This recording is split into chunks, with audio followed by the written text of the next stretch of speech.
being a fan of the genre as you are, and as so many of us are also, the whole Conjuring universe. Yeah. This opportunity must have been a dream come true for you. I mean, it's such an overused phrase, isn't it? And I've used it myself, dream come true. But it is, it was also a sort of dawning dream come true, because it wasn't like I sort of woke up and was like, I really want to make a movie about a demonic nun. You know, it was getting this script. I'm a horror fan from a young age. I'd been a fan of James Wan's movies and what he brought with his Conjuring films particularly. There was this sort of 70s aesthetic that really appealed to me. And this sort of high level of cast that he brought to it, and cinematography, and quite a sort of 70s vibe. I think a lot of the sort of golden era of horror movies come from that period. So then getting the script for this movie called The Nun, I was sort of gradually aware that this is like a Gothic horror movie. And it was sort of reminding me of movies I loved growing up watching, and sort of getting the chance to actually. It wasn't until the first day of the shoot, when I was on set in Transylvania, and I had Damian Bashir, Taissa Farmiga and Jonas Bluquet in their characters, and you see them for the first time. And I'm looking through the camera lens, and they walked out. It was at the foot of the castle, and we had all our hundreds of crosses that we had brought to put down there, and we had smoke floating in. And I suddenly was like, oh, we're making a classic Gothic horror movie, aren't we? And it was sort of like really a sort of moment of a thrill as a fan. And then like, oh, that's what we're making, isn't it? Well, you've definitely made it, but you've also managed to give it a 21st century Conjuring, which was important. Which is very important. Yeah. Let's talk about those characters, starting with Father Burke, who almost feels like a cross between Van Helsing and The Exorcist. Yeah, I mean, I think if you make a movie where there is an exorcist character, you can't help but think of the classic exorcists, and certainly Van Helsing as a vampire hunter, and Father Damien Karras from The Exorcist. You know, he's the benchmark, and I know Damien was conscious of bringing his own eccentricity to Burke. We wanted someone who was sort of a grizzled, kind of like experienced miracle hunter. I kind of like the idea that when I read the script, I said to Gary Doberman and James, I was like, he's like kind of the Dirty Harry of exorcists, isn't he? Does things his own way, and he's had a sort of terrible experience in the past that's kind of haunting him, and you can sense it. But he's also like a sort of tough guy. He doesn't want to show too much emotion. So yeah, it was. I thought Damien brought. I had to convince him. This is a horror movie, and don't be afraid of that. And we got together in London, and I talked through and showed my sketches and talked about the character. And then once he had sort of agreed to do it, he went really deep into like the study of priests and exorcists, and his own dreams and nightmares he'd had as a child that formed his character of Father Burke. So it was a real exciting process. And you team him up with Sister Irene, who was also very brave and strong in her own way, despite her innocence in youth. Yeah. That's a great. Well, I loved this counterbalance of these two characters. I realised Father Burke is essentially afraid of his past, and Sister Irene is afraid of her future. And it felt like a really nice, he is in black, she is in white. They're going to come together to face their demons. And Sister Irene, I loved what James and Gary had created in the script with this double act that becomes a triple act, effectively, of Father Burke, Sister Irene, and Frenchie. And Sister Irene is, this sort of naive, innocent soul who is unsure of herself, unsure of her future, doesn't understand the vision she's having, and doesn't know whether she's got what it takes to take her vows and become a nun. And it's this journey that they're going to go on, combined with Father Burke's experience and Sister Irene's purity, and actually Frenchie's not connected to either. He's sort of like on for the ride. He's afraid, and yet he's just sort of like the guy that does. He's just sort of in the moment. He's the guy that picks up the shotgun, and they form this heroic trio. I love that. Father Burke, that role was written for Damien, but you had to find the right actress for Sister Irene, and the truth is that Taissa does an extraordinary job. Good, I'm glad you say that. No, I mean, when casting, we were looking initially for a European actress to play Sister Irene. And I had scouted far and wide and had some incredible auditions, hundreds of them, and had a short list of some brilliant English actresses.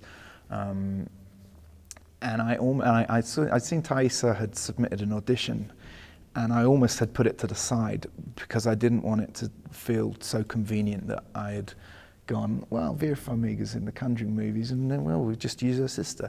But when I saw that audition that she did, it was sort of, it just made me go, right, drop everything. She's the only person that can have this role. I feel so confident in it, and it feels really great as a director to feel just 100% confident. You just go, this is it. There's no other option. Thaisa Farmiga has to be Irene. And then everyone agreed, and it was great. You know, we got our first choice in Damien Bashir, first choice in Thaisa Farmiga, and first choice in Jonas Blockade, which doesn't really normally happen. So that was. And then the Abbey is almost a character in itself. Having grown up watching classic and Gothic horror, what did it mean for you to be actually shooting this movie in Transylvania, in the birthplace of Vlad the Impaler, in castles that inspired Bram Stoker himself to write Dracula? Surreal and heartwarming, and you know, the process of filmmaking is such a sort of, you know, as a pressure cooker of time and budget and managing a crew of 100 people, and you know that you can sometimes forget what you're doing. And when I occasionally, and particularly after the shoot, but you know, when you step back and you realise we're making a Gothic horror movie, I'm a fan of this stuff, and we're in Transylvania, and you know, I went to visit Castle Bran, which is the castle that inspired Bram Stoker's Dracula, which is pretty close to where we're filming. But actually our castle was a lot bigger and more Gothic than Castle Bran even. So yeah, just a sort of an out-of-body experience. And I just realised that I was in a really unique position as someone who grew up loving this stuff, suddenly able to make my own. And it's, you know, to get a script also that, you know, like you said, it's a contemporary. It's part of a kind of a contemporary universe, but we wanted to hark back and honour the kind of classic horror, but without, but taking it seriously as well, and you know, enjoying the world that we could take you to, and create a rich, colourful Gothic canvas with gaslight and moonlight and drifting fog and cemeteries and coffins and bells and castle corridors, and it just felt, you know, very rich and atmospheric. And in a way, your own Dracula of the movie is the demonic man Balak. Yeah. It must have been reassuring for you to know that Bonnie was coming back for that role, right? It was reassuring, but it was also a bit terrifying. Sort of like suddenly I had a bit of a kind of a anxiety when I got the job of the NUN. You know, you start to make lists of the important things you've got to get down to and designing the movie, and then I suddenly was like, hang on, we have got the actress who played the nun from The Conjuring 2, haven't we? Because we have to have her. Suddenly, like, what if she's not available or something? Have I got to then cast a different character or put someone in prosthetics? And I knew that what she did in The Conjuring 2 is the reason why we are making this movie. It was her presence and unnerving face, and of course, you know, what James created in that character that has allowed, you know, that's why we're sitting here talking. So I said, we've got to track her down. What's her name? Bonnie Aarons. I sort of like Googled Bonnie Aarons and saw that she'd played also a character in David Lynch's Mulholland Drive, which is, there's a moment in that film which gave me one of my, you know, like biggest heart attacks watching a movie, and she's only in it for like 4 seconds or something, and I just thought anyone that can do that with just their presence entering a shot is worth everything. So you know, we got Bonnie, and then, you know, I then met her and got to know her and became friends, and you know, she's a wonderful, eccentric, unique presence on and off screen. You mentioned the heart attack that you had watching that movie, but the truth of the matter is, if I'm not wrong, you had your own scare shooting this one, right? I did. I had a few. I mean, this was really unexpected, and you know, I love horror movies. To me, they're my escapism, and I love the idea of creating creatures in another world that can kind of merge with ours. But I'm not, you know, I'm a little skeptical in real life, so it was kind of strange to be shooting a horror movie like this, but in a really, you know, ancient place in Romania, and I had my first actual supernatural encounter for real, and is the sequence when we were shooting the Corridor of Crosses. So we were shooting in a place called the Mogoshoia Fortress, which is a Romanian fortress, you know, has had a lot of death in it. It was a crumbling labyrinth underground. When I took the crews there for the technical recce's and the scouts, everyone felt uncomfortable being in there. It was really, you know, dripping with wet, and you could get lost in this place, underground, catacomb vibe. And but we set our Corridor of Crosses here, so it's a 200-foot long tunnel underground.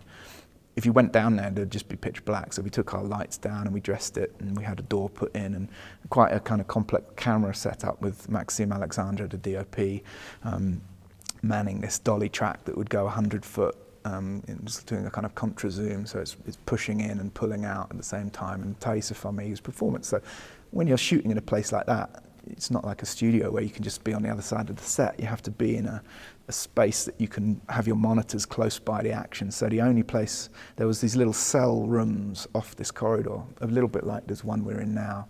And they were about the same size as this, with just one door in and out from the corridor that we're shooting. So I went into that room, went into a very dark room, and I saw two men sitting in there. I thought, oh, they must be the Romanian crew, maybe the sound department. And because you get a lot of crew having to hide out in nooks and crannies on a location, no one's, you know, having to be hiding from the shot.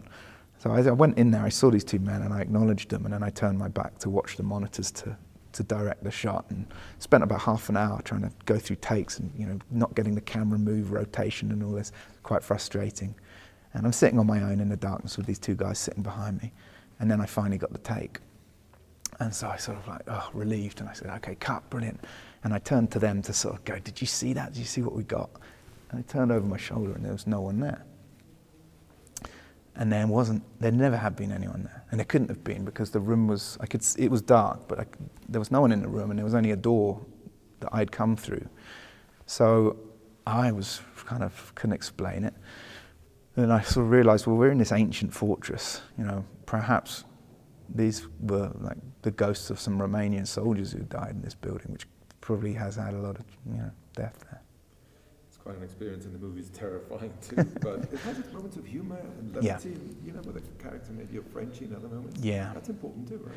I think so. I mean, you know, each to its own in horror. You know, there's some extreme horror, and there's, you know, comedy horror, and this was, again, played straight Gothic horror. I think moments of humour, if you can time them at the right times, they just alleviate the experience of the thrills and the scares, and they complement each other, and the audience gets a chance to sort of have a moment when they kind of like take a breath, they laugh a little bit, and then you are able to build the tension back up. Yeah. Hey, Lisa here with some horrifying movie facts for you. Though it's never stated in the film, the demon that takes possession of Regan McCann has a name. Pazuzu, which is taken from the name of the king of the demons in Assyrian and Babylonian mythology. Now, the poster for the Ghoulies, featuring a ghoulie popping out of a toilet, reportedly caused several angry mothers to write letters to the studio saying that their kids were too scared to use the bathroom after seeing the poster. And the original title for Texas Chainsaw Massacre was Head Cheese. The actor who plays Leatherface, Gunnar Hansen, had to wear 3-inch heels so he could tower over everyone in the cast, which made chase scenes a little more challenging to film. Keep up to date with all the latest releases by subscribing to our channel and checking the notification bell, and I'll see you next time.